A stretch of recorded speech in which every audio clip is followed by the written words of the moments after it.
Coming up now on Animal Outtakes, they are about the size of a dog. And there's only one place these deers can be found. Really one of the success stories of the Endangered Species Act. These primates use their tails as a way to communicate.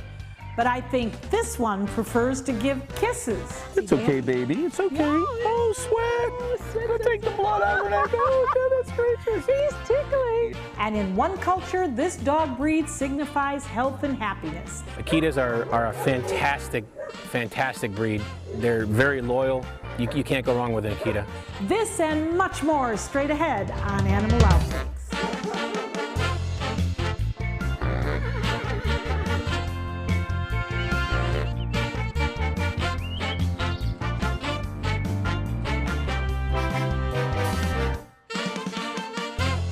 Hello and welcome to Animal Outtakes. I'm Marcia Panucci and this is my trusted friend, Zeus.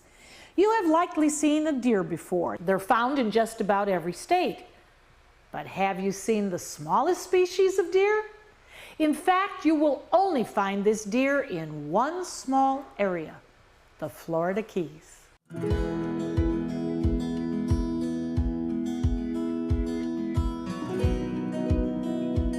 White-tailed deer is the most common deer you will find here in the United States, and you could say this is its distant cousin, the key deer. One way to tell the white-tailed apart from the key deer? Their size. Key deer are no bigger than a medium-sized dog, and these deers are only found here in the lower Keys of Florida. We entered a period where the world started getting a little warmer, the glaciers melted, and sea levels began to rise. As that happened, essentially key deer and the other wildlife that had been residents of all bigger, larger South Florida became trapped down here, and the longer they stayed, the more they were separated from their mainland cousins. And so some species are actually separate subspecies. Now they look distinctly different, like the key deer. They've been separate from their cousins on the mainland for thousands of years. So it was really the rising and fall of different sea levels that allowed animals, including the key deer, to migrate into unexplored territory, and then those that stayed behind and are left in this, what's left is this little skinny chain of islands down here, have been so separate from their cousins on the mainland that they do look different. Our raccoons look different down here. So we have different looking marsh rabbits, a subspecies of marsh rabbits down here. So it's really kind of interesting that geology and the history of the earth kind of shaped what kind of wildlife we have down here. Early settlers caused the key deer population to drop to near extinction until the National Key Deer Refuge was set up. It was established in 1957 basically to protect the key deer and other species that lived here. Folks were seeing that there was this, the chance that key deer were virtually going to go extinct. There was extensive hunting, poaching, and there was only 25 to 50 deer left. And some folks got together, some Boy Scouts, some wildlife organizations. It was really the work of a lot of organized citizens that got together and persuaded politicians to put aside the National Key Deer Refuge. So now it's one of 560 plus federal national wildlife refuges. We've come a long way since then, and key deer they're really one of the success stories of the Endangered Species Act. Interesting refuge here in that the whole community is wrapped up within the boundaries of the National Key Deer Refuge, which is different from a lot of national wildlife refuges where you'll go through a gate and you've entered the National Wildlife Refuge. Here the community is wrapped up within the whole key deer refuge, and so people interact with key deer on a daily basis. We have some precautions in place that are meant to protect the key deer and help keep them wild. So one of the main things that we ask is that visitors and residents don't feed the key deer. And that's really important to us. It helps keep them wild. Once key deer start to associate people with food, then they start getting into trouble, and there's a number of different ways that can happen. If they're fed from cars along roadsides, they start to hang out along roadsides, and probably automobile accidents are the biggest cause of mortality to key deer every year. If they start to associate people with food, they hang out in neighborhoods more often. They get attacked by dogs. They may get entangled in people's trash.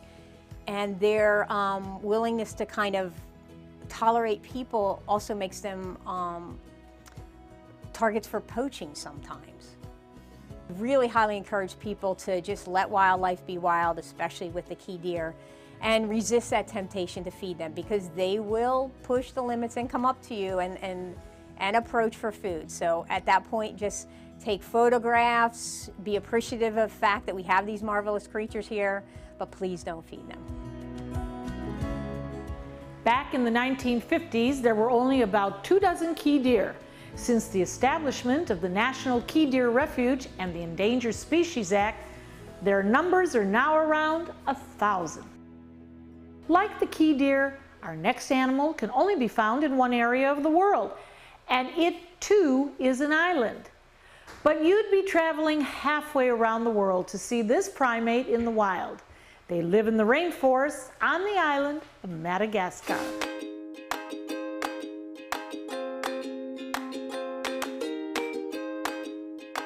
It's okay, baby. It's okay. Oh, sweat. We'll take the blood out of her neck. Oh, goodness gracious. He's tickling. Yep. Oh, how This is a sweet. cross between a red ruff lemur and a black and white lemur.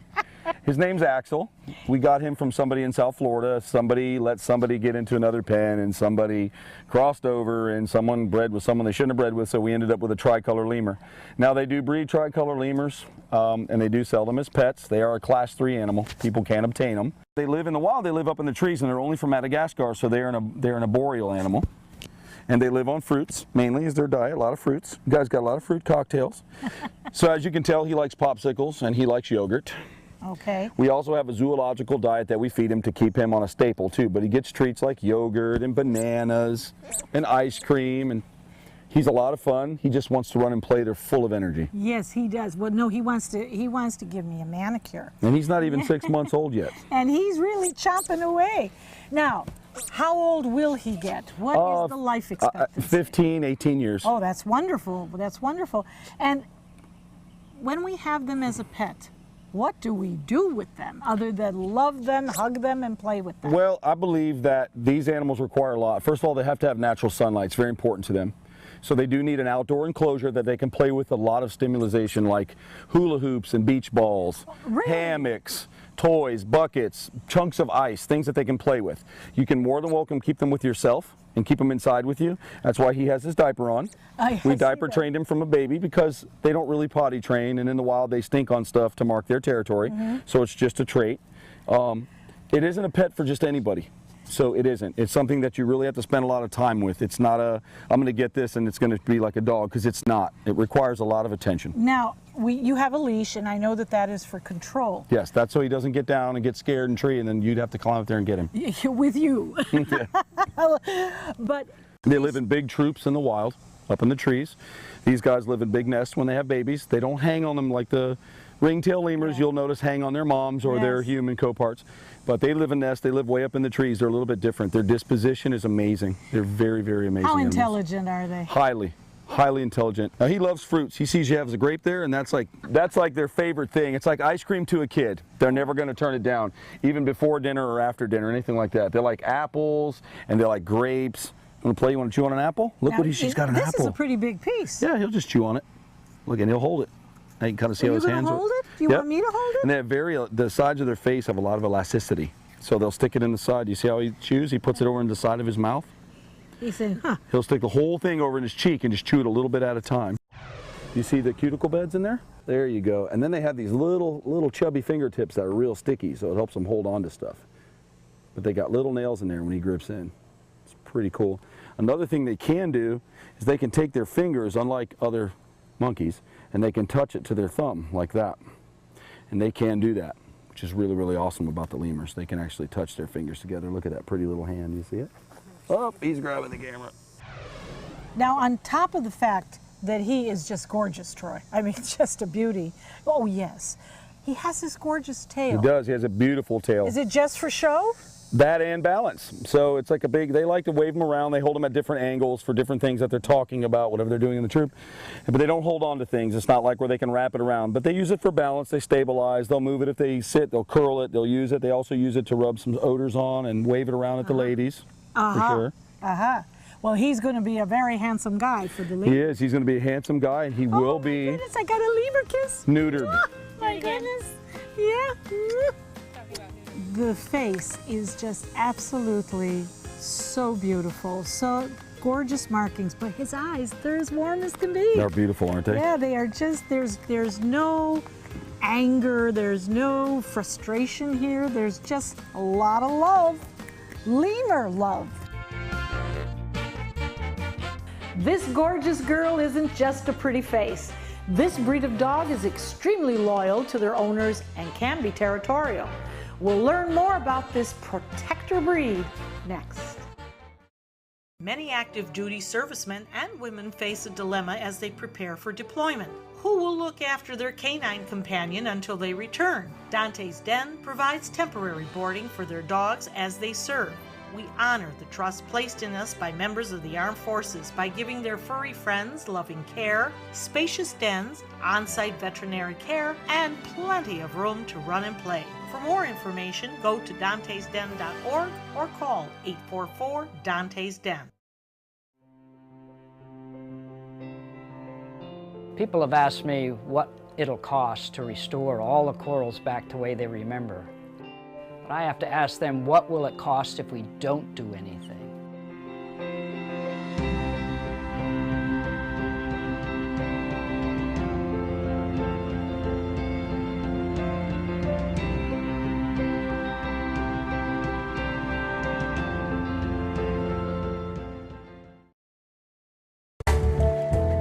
The crested caracara is listed in Florida as threatened. Their numbers have declined due to many factors, including illegal hunting. Help support efforts to eliminate the threat of illegal hunting, not just for birds of prey such as the caracara, but for all wildlife. Always alert authorities if you see people hunting illegally, or if you see wildlife parts, such as feathers, being sold illegally. Welcome back. Akitas are a member of the working group, breeds that are happiest when they have a job to do. And like German Shepherds, Akitas are known for being protective. Most would say it comes naturally to this species of dog. Hi, this is Jewel. She's an Akita, and she's 5 years old. They're fantastic protectors. Very, very loyal to their owner, to their pack. They're silent. They don't bark a lot. You could actually have an Akita, 130-pound Akita in an apartment complex, and then they won't bark. If they bark, then you know there's a problem. They jump like a cat, almost kind of straight up in the air when they jump. They're very quiet and they're very aloof. They don't really give off a warning. That's why people like them. For protection dogs, they're silent. They're very confident in what they do. Their soft, fluffy fur makes them fans of cold weather. But it's an Akita's tail that is their trademark. Their tails come up and actually curl over its back. These dogs, they can get to be 135 pounds, and they think they're a little kitten. They like to come up and sit on your lap, and no matter how big they are, I have a 135-pound male at home, and he just wants to cuddle on the couch, and he doesn't understand that you're almost the size of me. They're very stubborn. So if they don't want to do something, you kind of have to coerce them into doing it. Being a protection breed, Akitas demand training and thrive on it. Paul says training an Akita is just like training any other dog. But with Akitas, you need to stay on it. You want to be in charge of the walk, so you want to show the dog that you're walking her or him instead of the other way around, because they're going to come out and bolt out the door. You don't want a 135-pound dog thinking that they're in charge of the walk. So in theory, even though she could pull you or me around, in their mind, once they come out for a walk and we're hooked up, I'm in charge or you're in charge. You don't want the dog to ever think that they are in charge of the walk. It's a bond. I mean, and when you train the dog and you're verbally, especially the larger dogs, when it's a good girl, you give them a good pat on the side, and it's a loving, comforting, almost a security blanket for the dog. When you physically manipulate the dog and show them affection, I think it goes a lot farther than a treat. Good. a good girl. She's a good baby. Yeah, she's a good baby. The Akita is seen as a national treasure in Japan. At one time, only the imperial family could own them. In Japan, Akitas signify health, happiness, and a long life. Talk about loyalty? Hachiko is one of the most famous Akitas. The story says in 1923, this Akita would walk to and from the train station every day with his owner to see him off to work. One day, the owner didn't come home. He had passed away at work. But Hachiko wasn't going to give up, and he showed up every day for the next 9 years. They are an invasive species here in the United States. You can still find them, though, roaming around South Florida. So, would these green reptiles make a good pet? The answer might surprise you. We are problem solvers striving for answers. Relevancy on every platform. We are driven to create content that's compelling, engaging, where it matters. We are neighbors that care about solutions, believers in making a difference, leaders, innovating in an exciting era of multimedia, reaching to always be the gold standard in our evolving landscape. We are Raycom Media. Find your opportunity today. If you're looking for the perfect trip that allows you to spend quality time with a family, then discover the great outdoors on an Alabama Black Belt adventure. Create unforgettable memories while hunting, fishing, or biking and hiking. Or play the Robert Trent Jones Golf Trail, now celebrating 25 years. And while you're here, enjoy the flavors of the Black Belt. Book your adventure at our lodges or stay in the Renaissance Montgomery Hotel and Spa. Start planning an Alabama Black Belt adventure today. Mark Zupan, part of the U.S. Paralympic rugby team.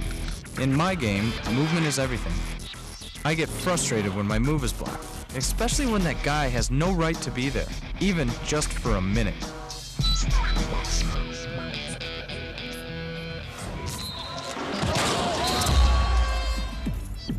I love a challenge, but I don't like to play this game every day. A message from the United Spinal Association. People have these reptiles as pets, but should you? Zeus, I think this is a first. Out of all of the animals Dr. Don has shown us, the green iguana is one that he thinks should really remain wild.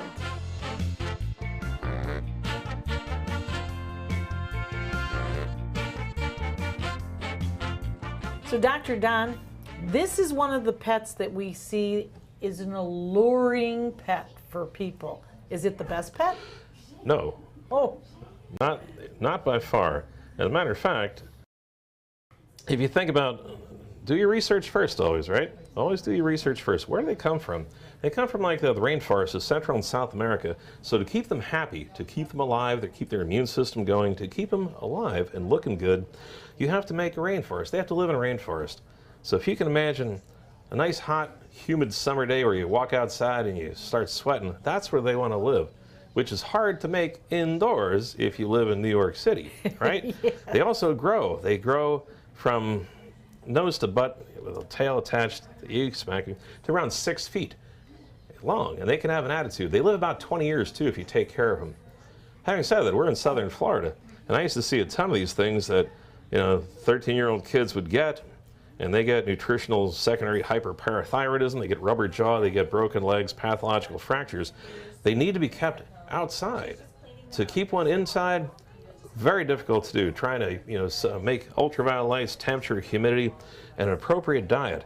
Now this tail is a weapon because it's spiny. Especially when you get one around 6 foot long. Oh, what do we think we have here? Is it a male or a female? I think we have a young male iguana. Okay. And he was a rescue. He was living indoors and his color was horrible and he was thin and scrunchy looking. And this is after about 3 weeks of living outdoors. He had a pool cage in the full sun that he can walk in the sun, walk in the shade, walk in the sun, walk in the shade. Now what does he eat? He's in captivity now and it's probably the best place for him at this point. What's he eating? This guy is going after a baby spring mix and about once a week a little bit of dog food, canned dog food put on top so he gets a little bit extra protein and the calcium and the stuff that they need to grow. So there is an allure, but it's not the perfect pet. No, it's like somebody having a pet ocelot. Oh, they're pretty, so what? They're not something that you really want to have as a pet. But they're pretty to look at. Pretty to look at. The green iguana may not be the right kind of reptile for the beginner, but Dr. Don says if you want a lizard, start with a bearded dragon or a leopard gecko. These are species that are easier to care for and will remain smaller in size. We'll be right back. Every dog deserves a lifelong loving home. Dante's Den provides a pristine, comfortable haven for dogs that have been abandoned or surrendered by their owners. Every pup in our Joyful Dogs adoption program receives lots of love and attention, is properly immunized, spayed or neutered, and is in good health. Find your new furry best friend at Dante's Den. For more information, go to dantesden.org or call 844-DANTES-DEN. This is your brain. This is drugs. This is your brain on drugs. Any questions? Yeah, I have questions. Prescription drugs aren't as bad as street drugs, right? Weed's legal, isn't it? Drinking is worse than smoking weed. Isn't it? Why is heroin so addictive? Molly just makes you feel happy. I have questions. Mom? Dad, did you ever try drugs? They're going to ask. Be ready. Go to drugfree.org.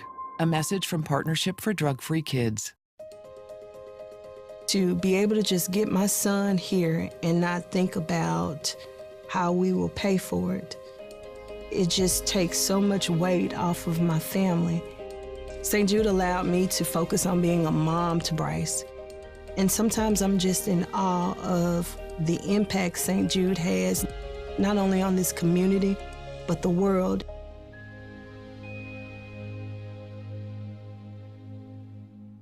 Meet Blue. Blue's not feeling well. The prescription? Generic medication. Blue wonders, do they really work as well as name brands? Yes, generics and name brand medications do work the same. Even though they may look different, generics have the same key ingredients. FDA approval is equally rigorous for generics to make sure they're as safe and effective as name brands. And Blue even saves some green, making him a little less, well, blue. Talk to your doctor about generics and visit fda.gov/generic drugs. Many websites selling medication may look professional and legitimate, but the vast majority of sites selling prescription drugs are doing so illegally. Criminals use websites to sell counterfeit medications that may contain life-threatening toxins. Dot Pharmacy is a website verification program that helps you identify safe and trustworthy online pharmacies. Purchasing medicine online can be safe and easy. Just look for pharmacy to the right of the dot in website addresses. This week, we're joined by Dr. Benson and Dr. Ellen Glassman, who's going to talk to us about vaccinations, a very important topic.